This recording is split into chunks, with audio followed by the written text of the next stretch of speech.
tey kon dañu ñëwoon nii rek pour jéem a tàggat ñi nga xam ni ñooy askan wi bokk nag ci ay kuréel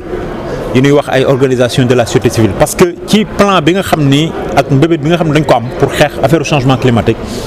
dañu wax ni bu ñu koy def il faut ñu boole ci population bi mais dafa fekk ni bi ñu defee suñu diagnostic dafa fekk ni population bi ñu ci bari xamuñu lan moo wund affaire changement climatique donc bi ñu fexee ba nga xam ne waxtaan nañ ci ak ñoom ba organiser leen ci ay kuréel bu nekk parce que commune bu nekk dañ fa samp lu ñuy wax CLET boobu nag dafay dajale rek population yi ak ñi nga xam ne ñoom ñoo nekk ci kuréel yi ndax xeex bi ak defandoo bi mën a nekk benn ci affaire changement climatique bi ñu sampee kuréel yi ba pare nag il faut ñu tàggat leen parce que nit balaa nga koy wax dama bëgg nga jublu ci lii il faut nga jëm ko xamal loolu moom mooy lan. tey jii nag dañuy commencer session de formation yi tey la ñuy commencer tey la alxamis ajjuma ak samedi mais bi première session bi la parce que session yi bëgg nañ ci def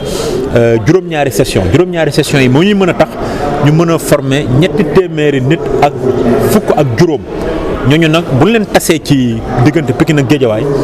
dina mën a tax vraiment lépp loo xam ni xalaat la ci wàllu changement climatique lépp loo xam ni jëf la ci wàllu changement climatique également ñoom ñu mën cee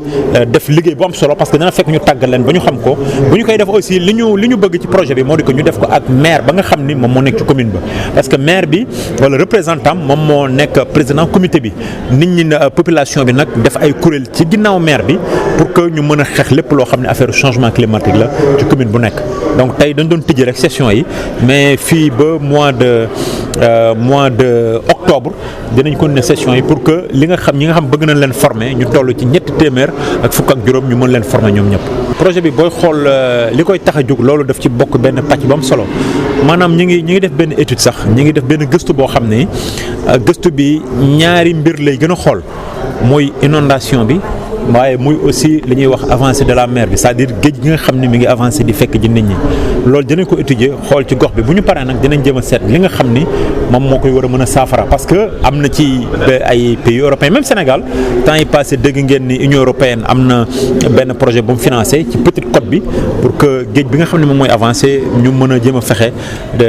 defal ko nu géej gi mën a taxawee nga xam ne du yegg ci kër yi du yegg ci équipement yi.